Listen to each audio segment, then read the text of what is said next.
अस्सलाम वालेकुम स्टूडेंट्स, कैसे हैं आप? खैरियत से होंगे, मैं उम्मीद करता हूं। आज हम पढ़ने जा रहे हैं इलेक्ट्रोकेमिस्ट्री का एक और टॉपिक, बहुत ही इंपॉर्टेंट टॉपिक, गैल्वानिक सेल। इसको डेनियल सेल भी कहते हैं, ग्रेड 9th। और मैं हूं नजम मुंतजिर, योर केमिस्ट्री टीचर। तो इलेक्ट्रोकेमिस्ट्री के काफी लेक्चर्स हमने पहले डिस्कस किए हैं और इसमें कुछ सेल्स बहुत ज्यादा इंपॉर्टेंट होते हैं। और इस लेक्चर में हम ज्यादातर इलेक्ट्रिक करंट के बारे में पढ़ते हैं कि केमिकल एनर्जी को कैसे इलेक्ट्रिकल एनर्जी में कन्वर्ट करना है और कैसे इलेक्ट्रिकल एनर्जी को यूज करके जो नॉन स्पॉन्टेनियस रिएक्शंस होते हैं उनको कैसे मतलब प्रोसीड करते हैं, उनको हम कैसे रिएक्शंस क्लियर करते हैं या उनको आगे प्रोसीड करते हैं। इस तरह की बहुत सारी चीजें हमने डिस्कस किए हैं इसमें। तो आज हम बहुत ही एक इम्पोर्टेंट सेल, गैल्वानिक सेल, इसको डेनियल सेल भी कहते हैं और इवन इसको वोल्टाइक सेल भी कहते हैं। तो देखते हैं गैल्वानिक सेल क्या चीज है। इंट्रोडक्शन देखते हैं पहले। The cell which involves spontaneous redox reaction to generate electric current is called galvanic cell। यहाँ पर spontaneous redox reaction होता है, खुद ब खुद होता है, इसमें कोई हम इलेक्ट्रिक करंट यूज नहीं करते हैं।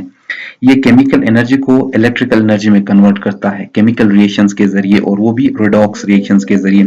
ऑक्सीडेशन भी होता है इसमें और रिडक्शन भी होता है। तो इसी तरह ये प्रोसीड होता है और इसमें हम कोई बैटरी यूज नहीं करते हैं या कोई एक्सटर्नल सोर्स ऑफ इलेक्ट्रिसिटी वगैरह हम यूज नहीं करते हैं। ये क्या करता है, स्पॉन्टेनियस रिडॉक्स रिएक्शंस होते हैं और ये केमिकल एनर्जी को इलेक्ट्रिकल एनर्जी में कन्वर्ट करते हैं।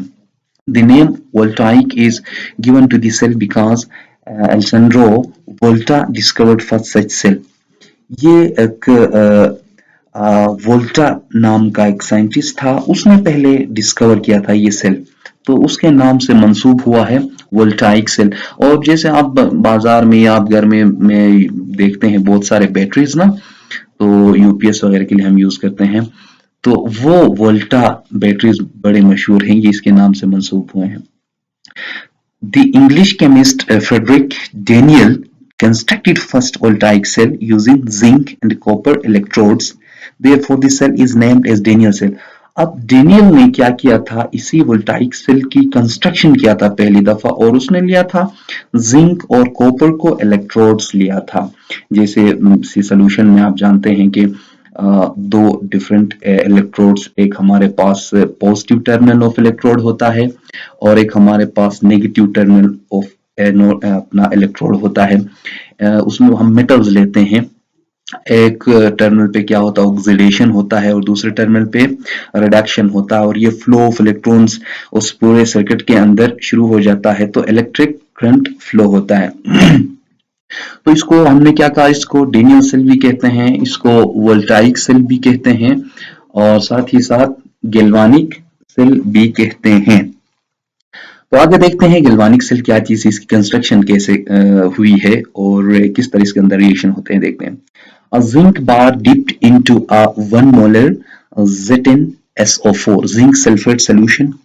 और दूसरे नंबर पे a copper bar dipped into 1 molar copper sulfate solution, a voltmeter to measure current, और एक साल्ट ब्रिज भी हम यूज करते हैं। ये चार बहुत ही इंपॉर्टेंट इसके कंपोनेंट्स है, यहाँ पर मैंने दिखाया है कि देखें इसमें बच्चे, ये जो सोल्यूशन लिया है हमने, ये जिंक सल्फेट का सोल्यूशन है, 1 मोलर सोल्यूशन लिया है ZnSO4 जिंक सल्फेट का, और इस बीकर में हमने कॉपर सल्फेट का सोल्यूशन लिया है, और ये दोनों इलेक्ट्रोलाइट्स हैं। और हाँ, इलेक्ट्रोलाइट्स लेना जरूरी है, इलेक्ट्रोलाइट्स आप नहीं लेंगे मतलब आप नॉन इलेक्ट्रोलाइट लेंगे, जैसे आप बेंजीन लेंगे नॉन इलेक्ट्रोलाइट है, आप यूरिया लेंगे नॉन इलेक्ट्रोलाइट है, ग्लूकोज लेंगे इवन वो नॉन, तो उसमें फ्लो ऑफ करंट बिल्कुल भी मुमकिन नहीं होगा।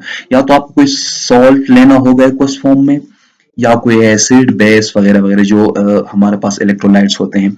देखें जो जिंक सल्फेट हमने लिया है बच्चे, इस बीकर के अंदर हमने उसी का जो मेटल है ये हमने इलेक्ट्रोड लिया है, और यहां पर हमने कॉपर सल्फेट लिया था, तो ये कॉपर हमने इलेक्ट्रोड लिया है, ये हमने एनोड लिया है, और ये हमारे पास कैथोड है। और एनोड पे आप जानते हैं हमेशा ऑक्सीडेशन होता है, और इन दोनों को आपस में कनेक्ट करने के लिए हमने क्या किया, एक सॉल्ट ब्रिज का यूज किया है, जो कि इन्वर्टेड यू ट्यूब एक सॉल्ट ब्रिज है जो कि इनर्ट है। अब इसके जो आयंस बनते हैं ये न सोल्यूशन के साथ रिएक्शन करते हैं न इन इलेक्ट्रोड्स के साथ रिएक्शन करते हैं, बस इनकी जिम्मेदारी ये है कि इस सोल्यूशन को इस सोल्यूशन के साथ एक कंटेक्ट पैदा करते हैं। अगर ये कंटेक्ट मुमकिन ना हो तो फिर समझ ले कि यहाँ पर कोई इलेक्ट्रिक कंडक्टिविटी पॉसिबल नहीं होगा।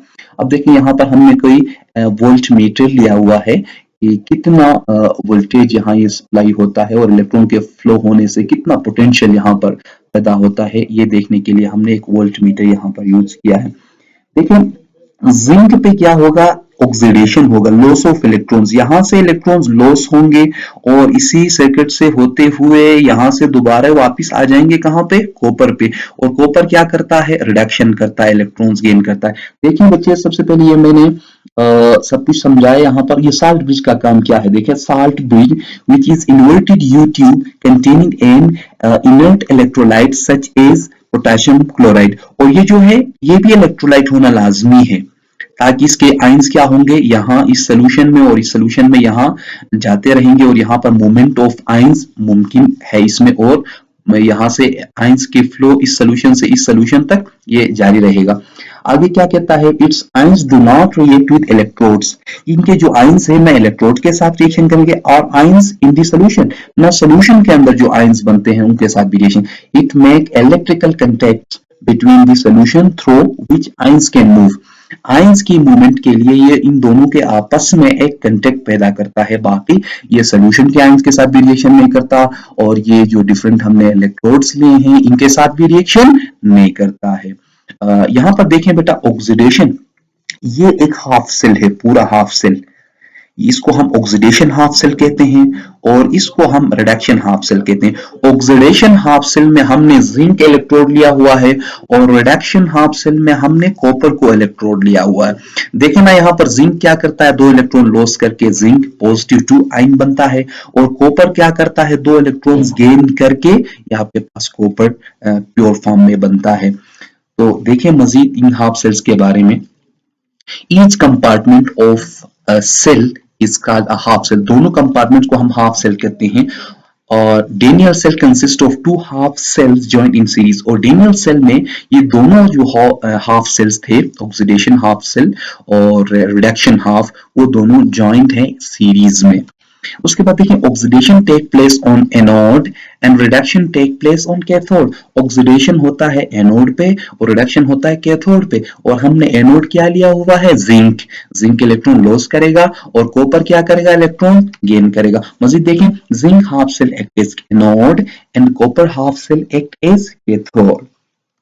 लास्ट में देखें ये रिएक्शन, एनोड पे क्या होता है, जिंक 2 इलेक्ट्रॉन्स को लॉस करता है और इस प्रोसेस को हम ऑक्सीडेशन कहते हैं। और उसके बाद नीचे देखें इसमें एट कैथोड, कैथोड क्या करता है, कैथोड पे हमने कॉपर लिया हुआ है और कॉपर 2 इलेक्ट्रॉन्स को गेन करता है और इसको हम रिडक्शन कहते हैं। तो मतलब यहाँ पर कुल मिला के ऑक्सीडेशन और रिडक्शन दोनों स्पॉन्टेनियसली प्रोसीड होते हैं और विदाउट एनी एक्सटर्नल सोर्स, बगैर किसी एक्सटर्नल सोर्स, इसलिए हम इसको स्पॉन्टेनियस कहते हैं। अगर हम कोई बैटरी की मदद से या कोई एक्सटर्नल सोर्स की मदद से अगर उसके अंदर करंट फ्लो करवाते हैं तो उसको हम वो वोल्टाइक क्या कहते हैं, इलेक्ट्रोलाइटिक सेल होता है, वो डिफरेंट सेल है। लेकिन यहाँ पर हमने नॉन स्पॉन्टेनियस रिडक्शन की बात किया है। और पिछले लेक्चर में मैंने नॉन स्पॉन्टेनियस रिएक्शन के बारे में पढ़ाया था, उसमें हमने उस सोल्यूशन को एक बैटरी के साथ जोड़ दिया था। लेकिन इसमें आप देख सकते हैं कि बैक टू प्रीवियस स्लाइड, इसमें देखें कि हमने यहाँ पर कोई बैटरी नहीं जोड़ा है, जस्ट वोल्ट मीटर, ये भी इलेक्ट्रिक करंट को यहाँ मापने के लिए ना, मेयर करने के लिए। तो ये एक स्पॉन्टेनियस रिडॉक्स रिएक्शन है और फ्लो ऑफ इलेक्ट्रॉन यहाँ से, फ्लो ऑफ इलेक्ट्रॉन इधर इस टर्मिनल की तरफ। तो मैं उम्मीद करता हूं कि आपको समझ में आया होगा। और इससे रिलेटेड कुछ क्वेश्चंस, अगर इस तरह के कुछ क्वेश्चंस बनते हैं तो आप प्लीज मुझे कमेंट सेक्शन में जरूर बता दीजिएगा और इंशाल्लाह इससे भी बेहतर अंदाज में मैं आपको समझाने की कोशिश करूंगा। Thanks for watching.